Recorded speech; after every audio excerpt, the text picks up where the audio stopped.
Jadi kisah yang akan aku sampaikan malam ini dikirimkan oleh teman kita yang bernama Susi dari Papua Selatan. Kisah horor yang diceritakan oleh Susi ini terjadi pada tahun 2012 ketika dia masih kelas 3 SMP. Walaupun kejadian ini sudah cukup lama, kisah ini sangat membekas bagi Susi dan juga beberapa teman-temannya. Seperti yang kubilang tadi, kisah ini betul-betul membuat geger kampung dan sekolahnya Susi. Pada saat mengirimkan kisah ini, Susi sudah berusia 26 tahun. Nah, saat Susi SMP dulu, di sekolahnya pernah terjadi sebuah peristiwa menggemparkan yang menimpa adik kelasnya Susi, yang kita sebut saja namanya Gebi. Pada saat kejadian, Gebi ini baru kelas 1 SMP, yang berarti dia 2 tingkat di bawah Susi. Jadi ceritanya, di sekolah mereka dulu, Gebi memang dikenal sebagai murid yang sangat aktif, ceria, ramah, dan sangat suka sekali pelajaran olahraga. Jadi memang tipe murid yang populer. Semua orang di sekolahnya pasti kenal sama Gebi, dan semua orang juga senang berteman dengannya. Lalu pada saat itu, ketika libur semester telah berakhir dan kegiatan belajar mengajar di sekolah sudah dimulai kembali, Gebi pun masuk sekolah seperti biasanya setelah libur panjang. Tapi ketika teman-temannya bertemu lagi di sekolah dengan Gebi, disitulah mereka semua sadar kalau sikap Gebi sudah berubah 180 derajat. Gebi yang biasanya ceria dan senang mengobrol tiba-tiba menjadi pendiam. Perubahan sikap Gebi ini pertama kali disadari pada hari Senin pagi, ketika murid-murid mulai berdatangan ke sekolah. Pada saat itu, Gebi menjadi orang pertama yang datang di kelasnya. Ketika dia masuk kelas, dia langsung duduk sendirian di bangkunya. Lalu ketika teman-temannya datang, Gebi hanya diam mematung tanpa menyapa mereka. Padahal biasanya dia selalu ramah dan menyapa teman-temannya satu persatu. Melihat keanehan sikap Gebi, kawan-kawannya langsung menyapanya, "Hey Gebi, hey Gebi, selamat pagi, kamu berangkatnya, nyampe sekolah jam berapa tadi?" Tapi Gebi tetap diam tanpa jawaban. Dia hanya duduk mematung dengan kepala yang menunduk. Heran melihat tingkah Gebi, teman-temannya sempat berpikir mungkin Gebi masih ngantuk karena baru selesai liburan panjang. Mereka pun memilih untuk tidak ambil pusing dan mengabaikan keanehannya. Singkat cerita, upacara bendera pagi itu pun dimulai. Teman-teman Gebi berhamburan keluar kelas dan mulai berbaris di lapangan sekolah. Tapi Gebi tetap duduk di tempatnya dan tidak bergerak. Ajakan teman-temannya untuk ikut upacara juga diabaikan. "Woi Gebi, upacara yuk! Yuklah, ngapain duduk di sana terus?" Tapi Gebi tetap diam. Karena melihat Gebi yang masih diam saja, teman-temannya mulai berpikir, mungkin Gebi lagi ada masalah. Mereka pun menjadi sungkan untuk mengajaknya ngobrol, khawatir mengganggunya. Akhirnya, teman-temannya memilih untuk ikut upacara seperti biasa dan membiarkan Gebi duduk sendirian di dalam kelas. Terus keesokan harinya, sikap Gebi ternyata masih sama. Dia masih menjadi orang pertama yang datang ke kelas, duduk terdiam sendirian di bangkunya dengan kepala menunduk. Dan hal ini berlangsung hingga bel pelajaran pertama berbunyi. Kebetulan pula, pelajaran pertama di kelasnya hari Selasa itu adalah olahraga, yang mana ini adalah mata pelajaran favoritnya Gebi. Ketika semua teman sekelasnya bersemangat mengganti pakaian olahraga, Gebi tetap terdiam di tempat, duduk tanpa bergerak. Sikap Gebi yang selalu diam akhirnya membuat Nisa, teman dekatnya, merasa kesal. "Woi Gebi, ini kenapa sih? Ada apa kau? Kenapa dari kemarin diam-diam saja?" "Sudahlah, cepat ganti baju sama aku," kata Nisa sambil menggerutu. Namun, meski Nisa marah, Gebi tetap diam, menunduk tanpa reaksi. Kesal melihat sikap Gebi yang aneh, Nisa pun membuka tas sekolah Gebi untuk mengambil baju olahraganya, berniat mengajaknya ganti baju bersama. Tapi begitu Nisa membuka tas Gebi, dia langsung menghentikan omelannya. Tiba-tiba, Nisa terdiam dan terkejut melihat isi tas Gebi. Ternyata Gebi tidak membawa baju olahraga, tidak membawa alat tulis, dan tidak membawa buku. Secara mengejutkan, tas sekolah Gebi justru penuh dengan rumput dan batu. Tentu saja Nisa terkejut. "Kenapa isi tas kau rumput dan batu semua?" gumam Nisa dalam hati. Sambil menahan rasa heran, Nisa spontan menoleh Gebi, berniat menanyakan isi tas yang aneh itu. Namun, sebelum sempat bertanya, Gebi yang tadinya hanya menunduk diam tiba-tiba mengangkat kepalanya dan menatap Nisa. Gebi menatap Nisa dengan mata membelalak dan menyunggingkan senyum tipis yang menyeringai. Nisa langsung tersentak, terkejut bukan hanya karena isi tas Gebi yang aneh, tetapi juga karena tatapan dan senyum Gebi yang menyeramkan. "Astagfirullahalazim," seru Nisa dengan suara kaget. Teriakan Nisa ini segera membuat teman-teman sekelasnya menoleh ke arah mereka berdua. Ketika teman-teman lainnya melihat ekspresi wajah Gaby yang menyeramkan, seisi kelas langsung menjerit dan berlari terbirit-birit keluar. "Gaby, kenapa? Ya Allah, seram sekali wajahnya tadi." Mereka bergumam ketakutan sambil berlari, meninggalkan Gaby sendirian di kelas. Kejadian ini tentu membuat kelas heboh. Dalam waktu singkat, kegaduhan teman-teman Gaby segera mengundang perhatian para guru. Seorang guru bernama Bu Yuni bertanya, "Ada apa ini? Kenapa ramai-ramai begini?" Nisa pun menceritakan semuanya, mulai dari sikap Gaby yang berubah sejak kemarin, hingga isi tasnya yang penuh dengan rumput dan batu, serta tatapan menyeramkan Gaby yang mereka lihat. Mendengar cerita Nisa, Bu Yuni segera mengajak semuanya masuk kembali ke kelas untuk memeriksa kondisi Gaby. "Masuk dulu, nak. Jangan buat kehebohan, nanti kelas lain tahu," kata Bu Yuni.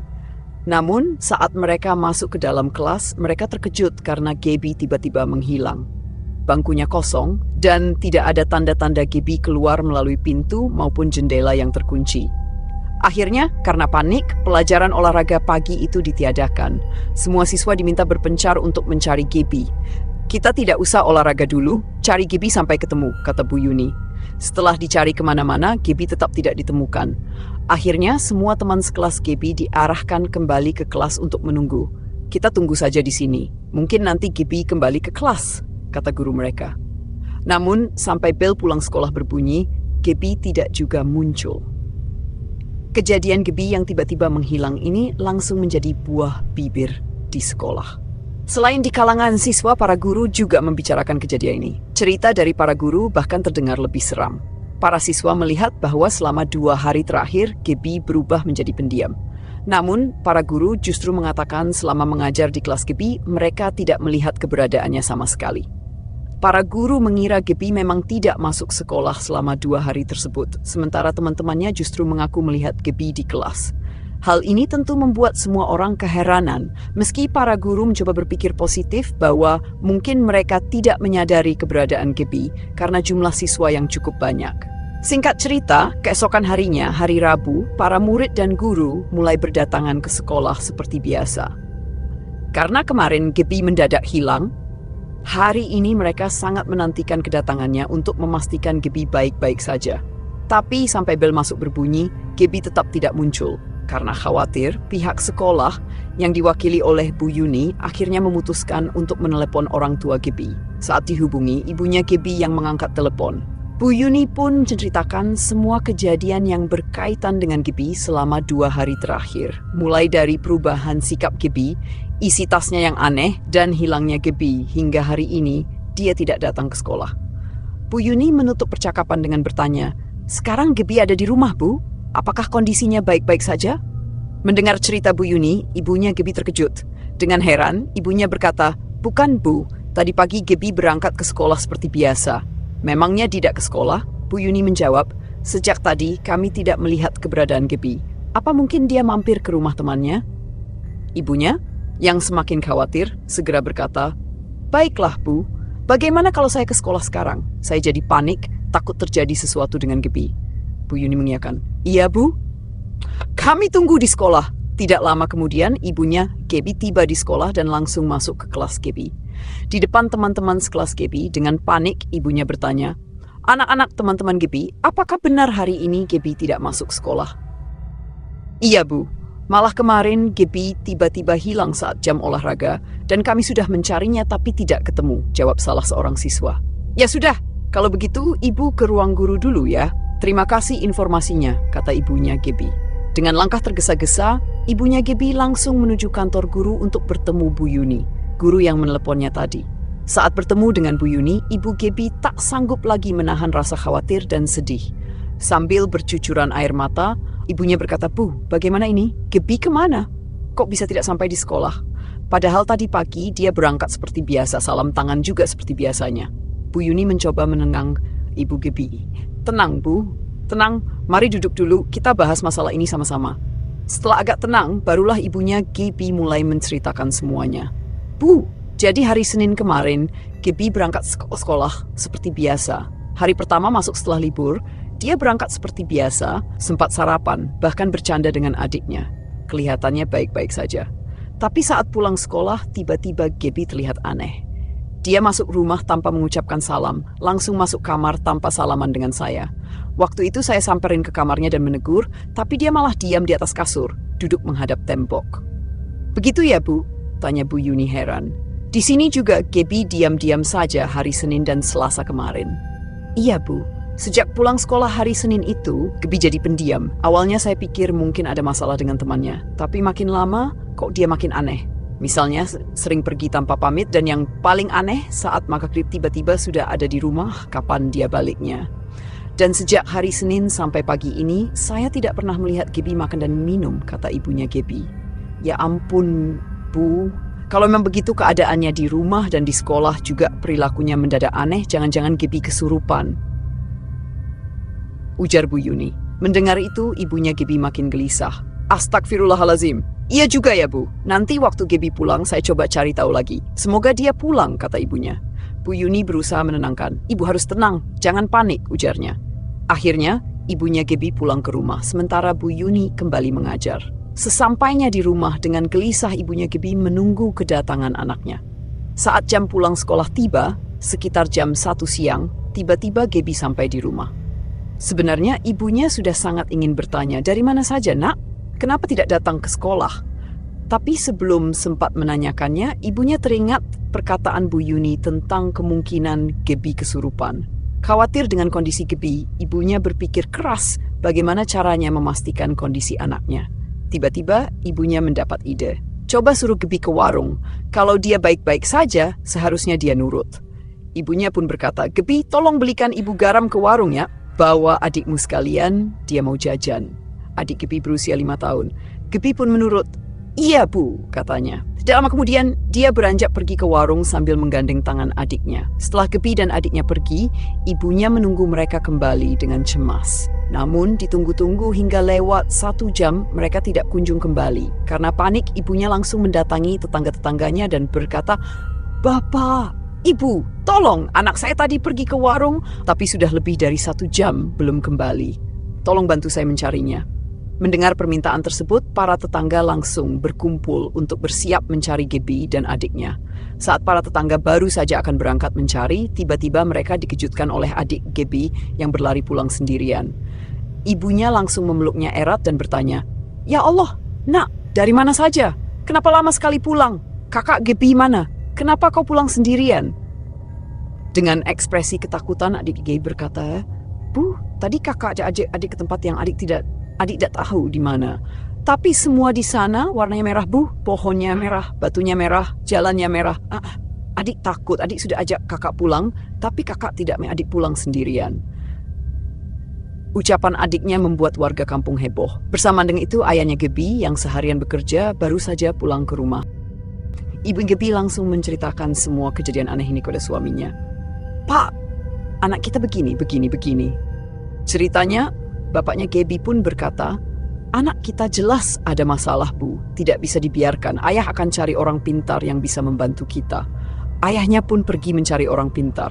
Singkat cerita, orang pintar yang dimaksud akhirnya datang ke rumah mereka. Setelah sampai, orang pintar tersebut langsung mulai membacakan mantra sambil berjalan mengelilingi rumah.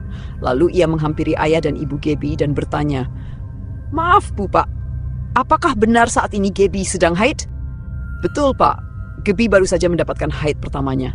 "Memangnya ada apa?" jawab ibunya penasaran. Dengan menghela napas berat, orang pintar itu menjawab, "Gaby tersesat, Bu, Pak. Dia salah jalan karena pandangannya digelapkan. Ada jin yang usil ingin bertukar tempat dengan Gaby karena ingin merasakan hidup seperti anak bapak dan ibu. Jin itu menunggu Gaby mendapatkan haid pertamanya." Ucapan orang pintar tersebut mengejutkan mereka seperti disambar petir di siang bolong. Dengan panik, kedua orang tua Gaby pun bertanya, "Jadi ya, yang beberapa hari terakhir ini tinggal di rumah kami itu bukan Gaby. Lalu apa yang bisa kami lakukan untuk menyelamatkan anak kami?" "Betul, Bu. Mohon maaf, yang selama ini tinggal bersama kalian adalah jin yang menyerupai Gaby. Untuk memulangkan Gaby, kita harus melaksanakan ritual malam ini," jawab orang pintar itu. "Iya, Pak, tolong lakukan ritual itu. Yang penting anak saya bisa kembali," pinta ibunya dengan penuh harap. Singkat cerita, saat malam tiba, orang pintar tersebut segera memulai ritualnya. Sekitar pukul 8:30 malam, para tetangga masih berkumpul di sekitar rumah Gaby untuk memberikan dukungan. Setelah ritual selesai, para tetangga dikerahkan untuk bersama-sama mencari Gabby lagi. Malam itu mereka menyisir semua wilayah, mulai dari rumah hingga ke sekolah Gabby. Namun, saat malam semakin larut, Gabby masih belum ditemukan. Akhirnya, mereka sepakat untuk melanjutkan pencarian pada keesokan harinya. Keesokan harinya, orang pintar tersebut kembali datang dan melakukan ritual kedua. Setelah ritual selesai, ayah dan ibu Gabby beserta para tetangga kembali berpencar untuk mencari Gabby. Mereka terus mencari hingga tanpa terasa hari sudah masuk sore, namun Gabby tetap belum ditemukan. Orang tua Gabby yang semakin gelisah meminta tolong kepada para tetangga untuk membantu mencari Gabby sekali lagi. Kali ini, pencarian Gabby difokuskan di wilayah sekitar sekolahnya saja. Pencarian hari itu bahkan dibantu oleh guru-guru dan teman-teman Gabby yang kebetulan masih berada di sekolah. Mereka berpencar menyisir seluruh sudut sekolah untuk mencari Gabby. Namun, meskipun semakin banyak yang membantu, pencarian hari itu belum juga membuahkan hasil. Gabby belum juga ditemukan. Ketika mereka mulai putus asa, tepat di saat itu, secara mengejutkan ayah Gabby melihat Gabby sedang duduk meringkuk di depan kelasnya sambil menangis sesenggukan. Anak yang telah dicari seharian penuh oleh banyak orang di seluruh sudut sekolah tiba-tiba saja ada di situ. Setelah melihat Gabby, ayahnya langsung berlari menghampiri dan memeluk tubuhnya yang gemetar. "Anakku, akhirnya kamu kembali." Sambil menangis, Gabby berkata, "Kenapa nggak ada yang nyari aku? Kenapa aku nggak bisa pulang, Bapak? Semalaman aku duduk di sini, nunggu mama dan ayah jemput. Kenapa aku nggak dicari?" Ditemukannya Gabby dalam kondisi selamat tentu membuat semua orang di sana merasa lega. Namun ucapan Gabby membuat mereka heran. Gabby mengaku bahwa sejak tadi dia duduk di depan kelas dan tak ada yang mencarinya. Padahal kenyataannya, dari tadi semua orang sudah berkali-kali mondar-mandir di depan kelasnya. Namun tak satu pun yang melihatnya. Gabby juga bilang kalau ia sudah menunggu semalaman, padahal faktanya Gabby sudah menghilang selama 4 hari. Dia hanya merasa baru hilang semalaman. Di tengah situasi yang membingungkan itu, mereka segera membawa Gabby pulang agar ia bisa tenang. Setelah kondisi Gabby mulai membaik, barulah ia menceritakan semuanya. Inilah versi cerita Gabby. Pada hari Senin yang lalu, hari pertama ia mulai bersikap aneh. Gabby memang berangkat ke sekolah seperti biasa. Di pagi hari ia masih bercanda dengan ibunya, lalu ia berangkat ke sekolah. Namun sesampainya di sekolah, ia merasa aneh karena sekolah masih sangat sepi dan tak ada satupun orang yang datang. Gabby berpikir mungkin teman-temannya belum benar-benar bersemangat setelah liburan. Setelah menunggu beberapa lama, Gabby memutuskan untuk pulang karena tidak ada yang datang dan sudah agak siang. Saat perjalanan pulang itulah hal aneh terjadi. Gabby berkata, ketika ia berjalan menyusuri jalan menuju rumah, jalan tersebut justru membawanya kembali ke gerbang sekolah. Ia berjalan pulang, tetapi entah bagaimana ia sampai kembali di sekolah. Jalan yang ia tempuh seperti memutarnya kembali. Gabby pun panik dan ketakutan. Akhirnya, ia memutuskan untuk masuk lagi ke sekolah, lalu duduk sendirian di depan kelas dengan harapan orang tuanya akan datang menjemputnya. Namun sayangnya, mama dan ayahnya tidak kunjung datang. Gabby terus menangis sendirian di sana, hingga tiba-tiba ia melihat ayahnya datang dan memeluknya. Jadi, pengalaman yang dialami Gabby hanya sebatas itu. Ia diputar-putar, kemudian menunggu ayahnya di depan kelas sambil menangis. Ayahnya tak kunjung datang, dan tahu-tahu saat Gabby mengangkat kepala, orang-orang sudah ramai mencarinya. Itu saja yang dialami Gabby, hanya merasa lama menunggu ayahnya sampai semalaman. Padahal, kenyataannya ia hilang selama 4 hari. Disinilah kemungkinan besar Gabby telah ditukar oleh jin yang menyerupainya. Sepertinya sebelum tiba di sekolah, Gabby sudah dipindahkan ke alam lain dan digantikan oleh jin tersebut. Itulah sebabnya sosok Gabby yang muncul di sekolah sejak Senin pagi sudah terlihat aneh. Jin tersebut menuntunnya berputar-putar hingga akhirnya Gabby terduduk di sana selama 4 hari yang di dunia nyata berlalu sangat lama. Setelah kejadian ini, keluarga Gabby akhirnya memutuskan untuk pindah rumah ke luar kota. Alhamdulillah sejak mereka pindah sudah tidak ada lagi gangguan yang dialami Gabby. Peristiwa Gabby yang hilang selama 4 hari dan ditemukan dalam keadaan bingung menjadi pengalaman horor yang sulit dilupakan. Cerita ini benar-benar menggegerkan warga kampung dan sekolah Gabby. Bahkan bertahun-tahun kemudian, setiap kali aku kembali ke kampung, orang-orang masih membicarakan kejadian tersebut. Walaupun peristiwa itu terjadi lebih dari 10 tahun lalu, Banyak dari mereka yang masih bertanya-tanya kenapa Gibby bisa mengalami hal tersebut dan mengapa ada jin yang mengincarnya dan ingin hidup seperti Gibby. Menurut kalian kenapa hal ini bisa terjadi? Jangan lupa tinggalkan komentar di bawah ya. Bagi yang penasaran kabar terbaru Gibby, Susie bilang kalau ia hanya bisa melihatnya dari sosial media. Setidaknya di sana Gibby terlihat sangat baik-baik saja, masih ceria, aktif, dan populer seperti dulu.